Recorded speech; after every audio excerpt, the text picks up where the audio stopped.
Halo pemirsa Cokro TV, jumpa lagi dengan saya Ahmad Sahal di Seruput. Saya kali ini ditemani lagi bersama Bang Yosef Venas. Halo Bang Yosef, Halo, apa kabar Mas Sahal? kabar baik. Pemirsa Cokro TV, senang jumpa lagi. Ya, kita selalu kalau ada isu-isu penting ini selalu penting ini kita membicarakan. Saya pengen dengar pendapatnya Bang Yosef. Nah, ini kan terkait soal pemecatan terhadap Jokowi ya oleh PDIP, oleh yang sudah resmi ditandatangani oleh Bu Mega ya. Jadi Jokowi, Gibran dan Bobi dan beberapa orang lain. Nah, ini menarik untuk kita bahas. Sebenarnya ini bagaimana pembacaan Bang Yosef? Karena kan sebelumnya kan Bang Yosef menyatakan tentang adanya di podcast Unpacking ya, Unpacking Indonesia dan juga di Facebook ya, Bang Yosef ya. Hmm. Bilang bahwa ada situasi interlocking lah gitu antara eh, PDIP dan Jokowi gitu. Terus kemudian karena apa namanya kemungkinan rekonsiliasi itu bisa terjadi misalnya melalui jalur Mbak Puan dan seterusnya gitu. Tapi setelah ada pemecatan ini kan situasinya menjadi menarik untuk kita bahas what next-nya. Nah, bacaan Bang Yusuf gimana terhadap soal pemecatan ini, Bang? Ya, yang confirm adalah situasi interlocking yang Hmm. saya bahas itu ya sudah selesai. Artinya sudah tidak interlocking lagi. Sudah definitif bahwa eh, peluang rekonsiliasi damai secara internal. Karena Pak Jokowi kan masih sampai pemecatan kan masih kader, Hmm. masih resmi kader. Belum mengembalikan KTA ya? Belum memiliki KTA, hanya kita sampai saat itu kan bersandar pada narasi-narasinya Sekjen aja bahwa Heeh. yang bersangkutan sudah bukan menjadi bagian dari PDIP. Tapi nggak SK-nya nggak diterbit-terbitin. Nah, interlocking ini justru membuat menjadikan satu point of analysis bahwa upaya rekonsiliasi internal itu eh, sedang diupayakan eh, oleh kubu tertentu di dalam PDIP. Sebab SK-nya nggak dikeluar-keluarin. Dan Pak Jokowi juga tidak mengembalikan KTA-nya.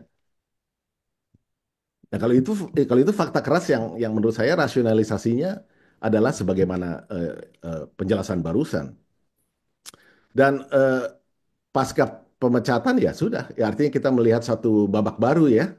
Hmm. Situasi interlocking yang sudah tidak ada ya eh, baru kemudian kita membicarakan kemungkinan-kemungkinan lain dari sisi Pak Jokowi maupun dari sisi internal PDIP itu sendiri. Hmm. Tetapi yang tertinggal adalah fakta bahwa eh, masalah transisi kepemimpinan ini kan tetap harus berjalan. Ini kan hukum alam. Eh, Kubu tertentu berusaha mempertahankan bahwa Megawati masih diperlukan, ya itu mereka punya rasionalisasi tersendiri, ya silakan saja. Tapi kan faktanya usia 77 tahun ini kan dengan dua ahli waris ini yang Hmm. nyata-nyata menjadi inti keras dari persoalan adanya kubu-kubu di PDIP itu sendiri. Masing-masing kan punya inner circle yang gelendot gitu ya Hmm. dengan kepentingannya masing-masing. Nah, saya kira ini tetap harus di-solve kan. Nah, itu sebabnya saya kira kalau kita merujuk pada pandangan Pak Guntur, ini kan udah dari tahun lalu ya sebetulnya, selain Guntur alasan Soekarno Putro. Pak Guntur Guntur Soekarno Soekarno Putro ya. Putra itu, Ya. salah satu tujuannya adalah sebetulnya, ini kan intinya persoalan anak biologis, saya sebutnya mantra anak biologis sebagai keberlanjutan kepemimpinan di partai, Soekarno maupun anak versus anak ideologis. Nah, ada benturan cara pandang nih. Megawati mengamini mantra bahwa kepemimpinan di parpol itu ya harus anak biologis Soekarno. Kalau ini memang sudah dari dari sebelum Pak Jokowi naik ya, kita tahulah salah satu yang juga memikirkan mantra ini kan sebenarnya Pak Taufik Kimas juga gitu loh kalau kita perhatikan di era apa, reformasi awal lah ya. Tapi kan zaman berubah saya kira ya, Pak Guntur juga melihat realitas-realitas. Sebab anak ideologis itu potensinya kan jauh lebih lebih besar ya. Eh, Kemungkinan-kemungkinannya juga jauh lebih terbuka dibandingkan kita hanya membatasi pada anak biologis itu sendiri. Kalau anak biologis kan sangat terbatas ya. Hmm. Jadi saya kira itu antara antara mantra anak biologis Soekarno versus anak ideologis Soekarno. Nah itu Bang, pandangan Guntur Soekarno Putra yang di Kompas itu bisa dijelaskan lagi nggak Bang? Jadi intinya dia ngomong apa itu soal tadi yang Bang Yosef bilang sebagai anak ideologis untuk masa depan PDIP itu. Itu implisit ya sebetulnya kalau yang disampaikan implisit karena kita kan mengerti masalah di dalam ya dan terbukti bahwa masalah ini kan eksis sekarang. Ya. Padahal transisi harus berjalan. Nah, Pak Guntur bicara tentang transisi sebetulnya siapa yang berada di posisi ketum. Nah, di PDIP itu kan kalau kita buka anggaran ADART-nya itu kan nggak ada lembaga lain yang lebih tinggi dari ketum. Mereka nggak Hmm. punya dewan pembina. Sehingga untuk mengawal transisi ini, Pak Guntur melihat sosok yang paling tepat adalah Pak Jokowi. Ya kualifikasi ya track recordnya beliau sudah sampai posisi presiden Hmm. dengan juga track record kemenangan di berbagai pemilu tingkatan pemilu berkali-kali. Jadi memang kualifikasinya yang paling tepat Pak Jokowi sebagai ketum pada saat itu. Nah, Ya. beberapa pandangan mengkritik saya dalam tulisan itu bahwa ya kemudian Pak Guntur kan berubah. Iya betul. Setelah masuk masa kampanye, Hmm. beliau kan harus bicara sesuai dengan tema kampanye. Tapi yang objektif dari pandangan Pak Guntur sebelum masa kampanye adalah dalam situasi dingin, kepala dingin, rasional. Hmm. Justru saya melihatnya di situ, Ya. bukan dalam hingar-bingar apa situasi kampanye dengan segala narasinya. Jadi saya menangkap ada aspirasi itu sebetulnya di dalam PDIP. Dalam konteks transisi ini, yang melihat kemungkinan kepemimpinan anak ideologis Soekarno. Jangan dibatasi pada anak biologis Soekarno. Ini yang kelihatannya Megawati masih belum bisa terima nih. Hmm. Mantra anak biologis Soekarno itu masih diyakini sampai hari ini. Hmm. Ini salah satu sebab yang membuat Megawati juga saya kira secara psikis juga juga menjadi tekanan ya. Nah itu Bang kalau eh, saya masih tertarik soal pandangan eh, Guru Guntur Soekarno Putra itu ya dikaitkan dengan anak ideologis terus pandangan Bang Yosef tentang Jokowi bisa dilihat sebagai Soekarno zaman now lah atau Soekarno baru karena pro pembangunan, pro persatuan dan seterusnya. Nah, tapi saya mau kembali lagi ke soal pemecatan itu, Bang. Di dalam keterangannya, pemecatan terhadap Jokowi dilakukan karena dua hal. Pertama, Jokowi dianggap melanggar disiplin partai, yaitu karena di dalam Pilpres tidak memilih capres yang didukung PDIP.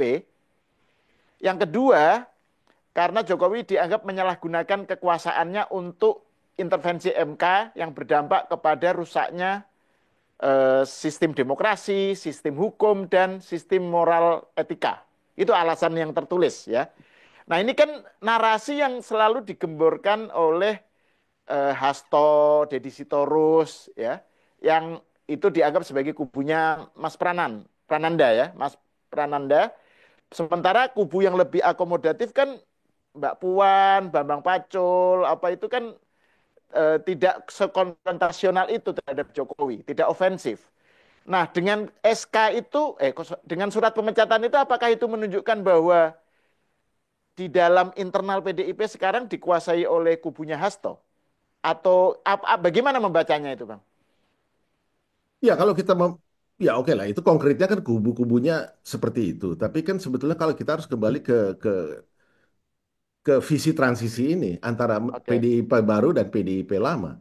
Hmm. Apa yang menjadi alasan itu kan melanggar aturan partai, hukum moral etik itu kan PDIP lama Hmm. dalam dalam konteks petugas partai dalam sistem komandantenya kan.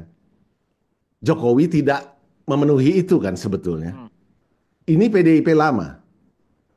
Sedangkan tadi kita bahas PDIP baru kan harus meredefinisi ulang sistem ini atau tradisi ini, petugas partai dan sistem komandante.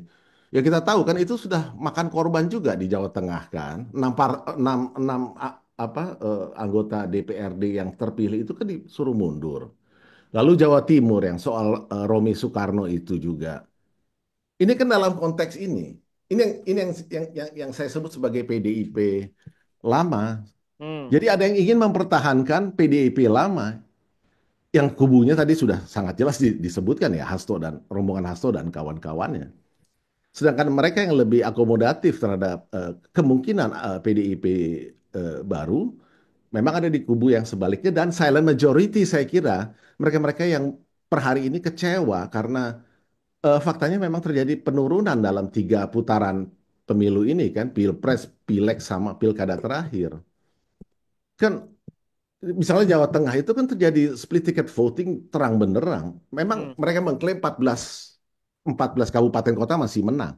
Tapi kan Lutfi ya touch itu menang di 32 ya kabupaten kota. Artinya kan terjadi split ticket voting. Apakah sekarang mereka yang di DPD, kader-kader yang diam ini, senang dengan keadaan ini?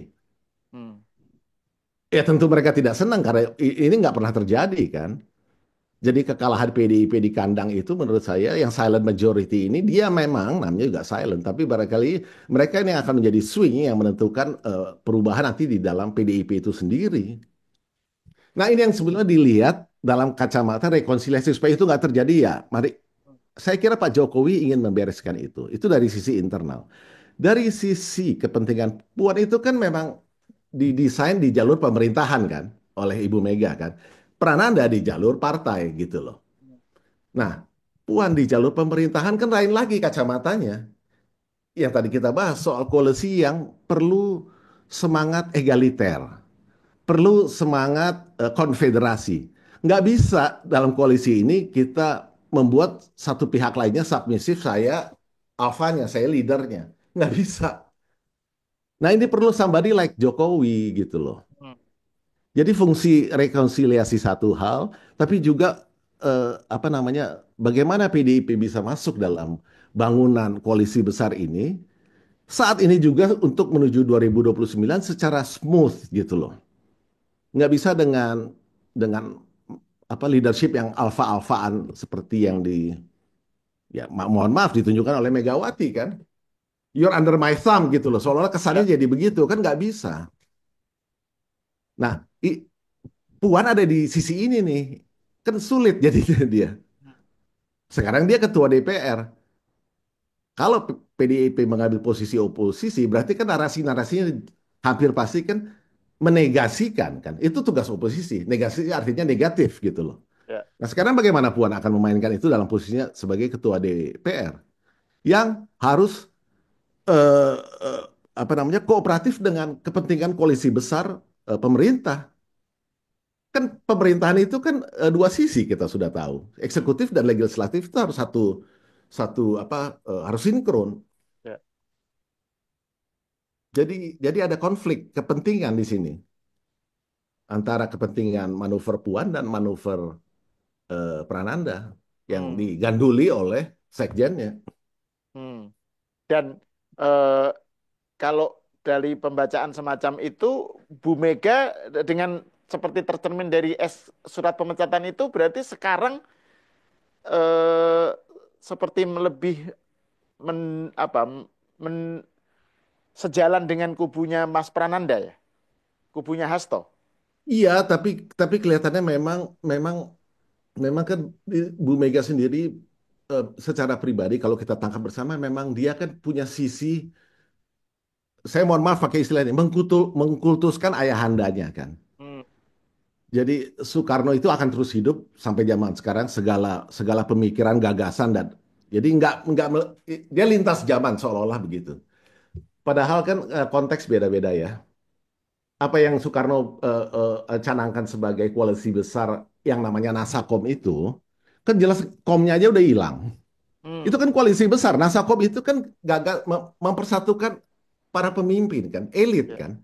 Itu kan koalisi besar sebetulnya. Nah, Mega seolah-olah mengacu itu gitu ya. Tapi komnya udah nggak ada. Oke lah, berarti PDIP harus jadi leaders dari koalisi besar sebagaimana yang dilakukan oleh ayahandanya. Nah, psikologi seperti ini kelihatannya dimainkan dengan baik oleh kubunya Hasto ini. Kalau kalau kita cermati kan mereka mengarah ke sekolah partai lalu universitas akademik di sini di Jogja. Jadi seolah-olah ingin mensistematisir ideologi Soekarno ini eh, kepada kader-kadernya gitu loh. Jadi jadi dilembagakan gitu. Ya Hmm, barangkali ini baik, tetapi hati-hati kan kan eh, bagaimana membatasi suatu satu ideologi dalam konteks perkembangan zaman ini kan sangat berbahaya ya. Secara tidak sadar menjadi ideologi yang tertutup karena interpretasinya harus datang dari lembaga ini kan. hmm, Sangat berbahaya. Di luar dari yang ini berarti tidak valid gitu kan. Seolah-olah jadi begitu kan tentang Soekarnoisme ini. Jadi ada kita sebutlah mainan yang diarahkan ke sana yang membuat dia juga melihat sesuatu yang lain di masa depan. Dan saya kira Ahok juga lagi akan diarahkan ke sana kan mengurusi yang disebut sekolah-sekolah atau lembaga pendidikan ini. Dan Hasto dengan doktoral yang soal Soekarno yang dua doktoral itu juga menambah kredibilitas dia di mata Ibu Mega bahwa dialah penerjemah Soekarnois yang sejati. Jadi ada hal itu juga gitu loh. Ingin melembagakan Soekarnoisme dalam dalam konteks hari ini. Namun rasanya menurut saya ada bahayanya ya. Kalau itu dianggap sebagai ideologi secara tidak sadar sebagai ideologi yang tertutup karena hmm, interpretasinya harus datang dari lembaga ini. Nah, ini berbahaya menurut saya. hmm. Anak ideologi Soekarno itu nggak bisa dibatasi. Dan dalam konteks ini, kalau dari perspektif Bang Yosef, bahkan Jokowi pun sebenarnya bisa dilihat sebagai manifestasi dari anak ideologi Soekarno untuk zaman now gitu ya. Bang Yosef kan pernah menyatakan begitu ya, bahwa to some extent Jokowi itu justru lebih cocok gitu dari segi pemikirannya, langkah-langkahnya. Bisa dijelaskan lagi nggak, Bang? Oh, jelas dong. Eh, dari keberhasilan membangun koalisi 82%, Hmm, itu kan sebetulnya bentuk nasakom tanpa komnya ya, yang hmm, hmm, versi zaman now kan berhasil. Lalu visi Indonesia Emas 2045. Ini kan Pak Jokowi ingin kan Soekarno berhasil membangun jembatan dengan proklamasinya gitu loh. ya, Tapi kan cita-cita dalam pembukaan khususnya alinea keempat itu kan masih harus diwujudkan. Dan ini sudah dirumuskan 100 tahun Indonesia merdeka. Seperti ini loh jalannya yang kita sempat bahas dalam 4 tahapan itu dengan berbagai transformasinya sosial, ekonomi dan tata kelola itu kan sudah ada. Jadi jelas sekali bahwa Jokowi adalah yang paling mendekati Soekarno dalam konteks zaman sekarang. Beliau yang bisa menerjemahkan itu. Tapi secara politik yang paling penting memang harus bisa menjaga persatuan elit ya. hmm, Itu kuncinya soalnya. Nggak akan ada VIE 2045 tanpa adanya kemampuan menjaga koalisi besar ini. Ini yang kemudian sempat kita exercise atau diwacanakan menjadi koalisi permanen ya, oleh Bang JG dan sebagainya ya. Itu kan maksudnya baik ya. Tapi kan lagi-lagi kata kuncinya ya adalah bisa nggak menjaga persatuan para elit ini. hmm, Nah ini yang kelihatannya Megawati masih melihatnya dengan cara pandang yang tadi tidak egaliter, hmm, hmm, bukan sebagai konfederasi tapi lebih kepada ya PDIP harus menjadi leadersnya gitu loh. ya, ya. Nah, itu terkait dengan soal Bu Mega ya. Di luar soal tadi soal Grand Coalition, soal bacaan politik dan seterusnya, ada juga yang melihat kasus ini, Bang, itu sebagai sesuatu yang lebih banyak muatan psikologisnya. Jadi ini faktor Bu Mega yang melihat Jokowi sebagai petugas partai di bawahannya lah gitu ya, yang nggak mau nurut. Terus kemudian ya Bu Mega sakit hati gitu ya. Terus kemudian sakit hatinya ini berkepanjangan sampai sekarang.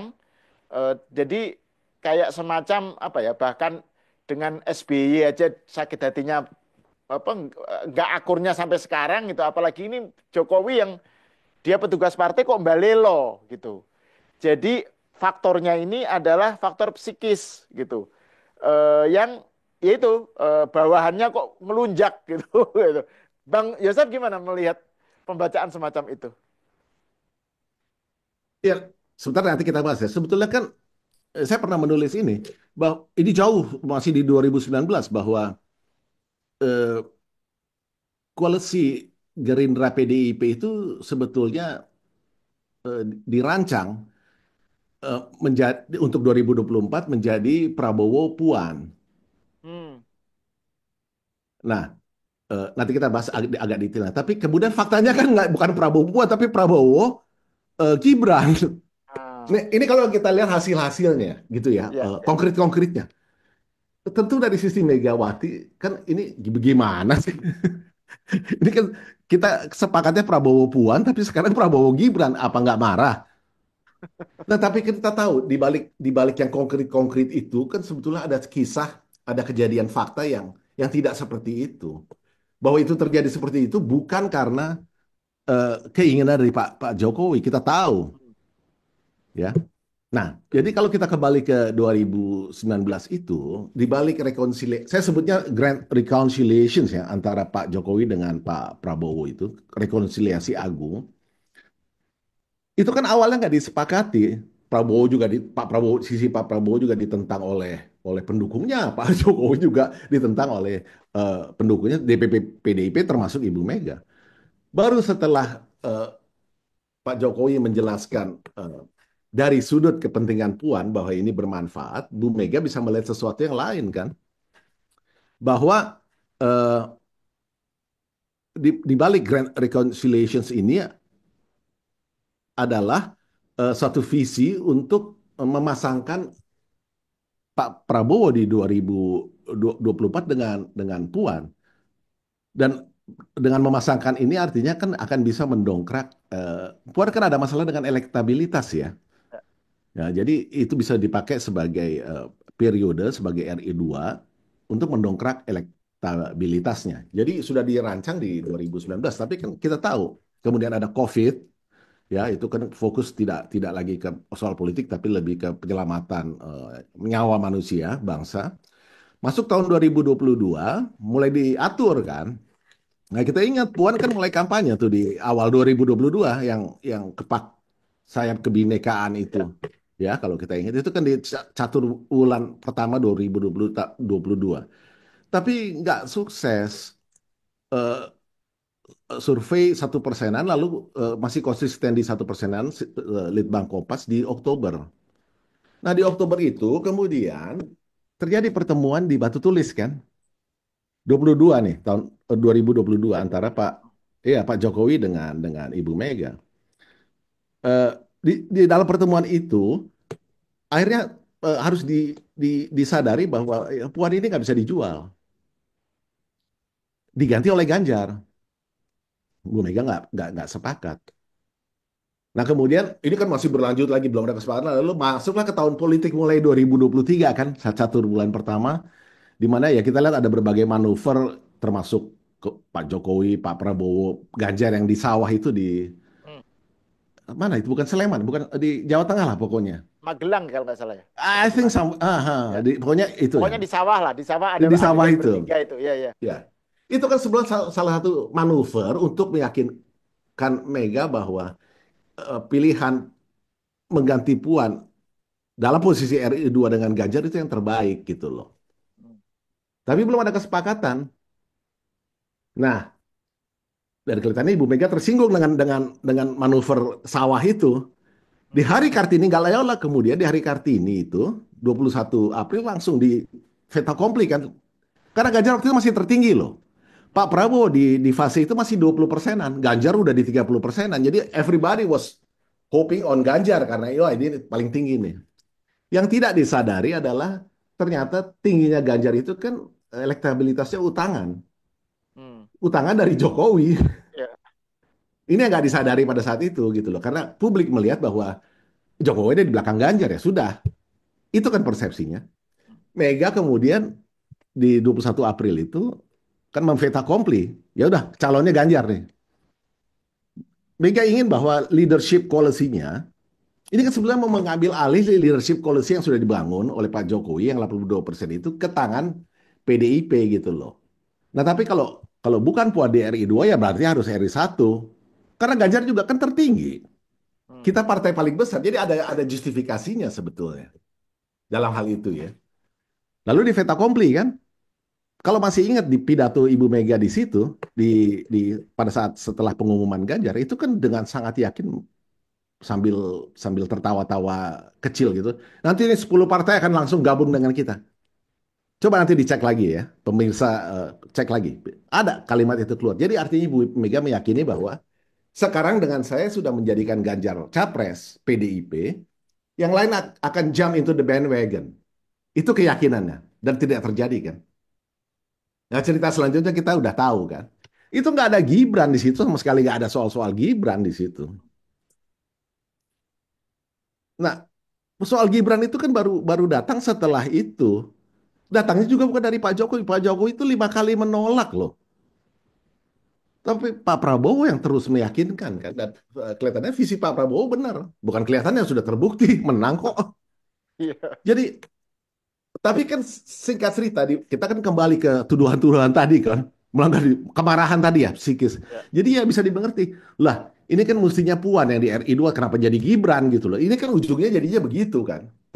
Jadi ini yang kelihatannya belum bisa, realitas ini yang belum bisa diterima gitu. Ini yang membuat beliau ini marah betul, kecewa betul, dan Hmm. akhirnya kambing hitamnya Pak Jokowi. Hmm. Karena memang situasinya kan abu-abu tuh perkembangannya kan. Ya itu kalau bilangnya Pak Prabowo, tapi barangkali jadi tuduh-tuduhan kan. Tapi kan kita tahu persis bahwa Gibran itu kan koalisi yang koalisi menyepakati kan. Kita ingat waktu di Kartanegara itu kan hanya dalam waktu 2 menit begitu nama Gibran muncul koalisi sepakat. Tadinya kan yang ini mau Erick Thohir, yang Sarah maunya siapa? Itu kan masih sampai detik terakhir masih interlocking di Kartanegara. Begitu Pak Prabowo bilang Gibran, itu kan hanya sekian menit sepakat semua. Ya. Berarti kan koalisi yang menginginkan, bukan Pak Jokowi. Dan itu juga ada pertimbangan elektoral ya, Bang ya. Maksudnya demi Jelas, menang gitu kan. Bukan, jelas, iya, jadi, jelas. Gibran sendiri waktu itu elektabilitasnya belum terlalu bagus, tapi kan ada efek bapaknya ini yang mahal ini nih. Efek bapaknya ini kalau ditarik melalui Gibran selesai udah dan ternyata selesai. Pindah dari PDIP ke Kim. Nah ini Ibu Mega nggak bisa terima realitas-realitas ini. Bagi dia ini adalah ilusi. hmm, Saya kira itu intinya eh, kenapa kemarahan ini begitu berlanjut ya. hmm, Kembali lagi, transisinya menjadi berantakan kan. hmm, hmm, Kan kalau Puan di RI 2 sekarang kan mulus kan. hmm. Mendongkrak Puan di 2029 dari RI 2 ke RI 1 rasanya bukan pekerjaan yang terlalu sulit. Atau sabar-sabar dikit ya kita kompakan sampai 2034. Tapi kan kembali menempatkan mantra anak biologi Soekarno bisa. Hmm. Tapi sekarang kan berantakan. Dalam hal mantra anak biologi Soekarno tadi yang awal kita Ya. kita diskusikan. Hmm, hmm.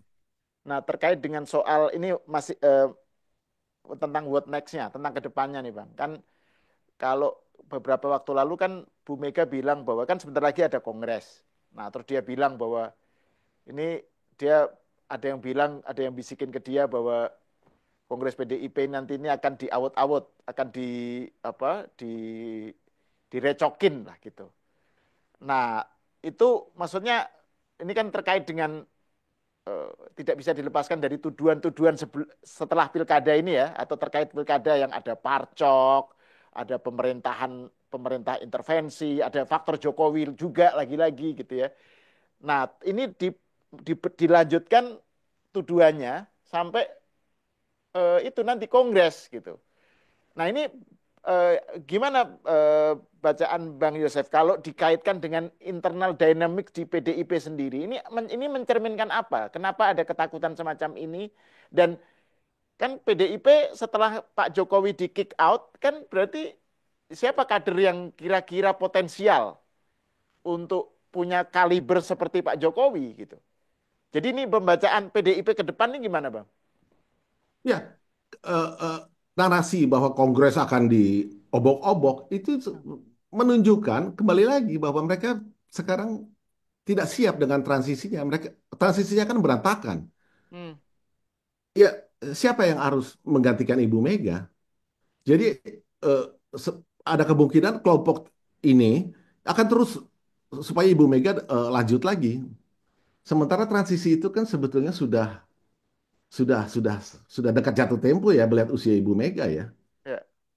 Anytime anything can happen. Ini kan harus siap gitu ya. Nah, sementara siapa ini yang mau menjadi apa sosok yang bisa menggantikan Ibu Mega? Ada dua ring satu yang saling bergantungan ini Ya. sekarang kan. Dan jangan lupa yang tadi saya singgung ada silent majority yang swing, mereka diam. Tapi barangkali mereka akan mengambil sikap di uh, injury time. Yang mereka-mereka yang di DPD ini yang kecewa dengan kinerja partai. Hmm, Tadi kita bicara soal apa namanya split ticket voting fenomena ya. di pilkada terakhir ya. Menang di 14 tapi 32 di provinsinya kan Touch Lutfi dan Touch menang. Hmm, Jadi ada kelompok ini, jangan hmm. jangan jangan tidak dilihat kelompok ini menurut saya ya. Nah, Jadi potensi dua kelompok ini akan tabrakan pasca misalnya Bu Mega apa tidak lagi sebagai ketum itu gimana, Bang? Seberapa jauh itu friksinya akan menajam di antara mereka ini? nah, atas pertanyaan ini yang sebetulnya tadi kalau mau dingin sebelah kan sosok Jokowi itu kan tepat ya. Iya. Kalau mau dingin tapi kan sudah dibakar nih. Hmm, Udah keluar apa SK-nya. Ya, Bu Mega harus berpikir sekarang dan saya kira ini yang membuat beliau sekarang eh, karena ini kan menyangkut ahli waris yang adalah anak-anaknya sendiri, eh, hmm. anak biologi Soekarno. Saya kira itu soalnya. Siapa yang bisa? Oke, pemirsa, sampai di sini dulu. Kita berjumpa lagi di episode selanjutnya.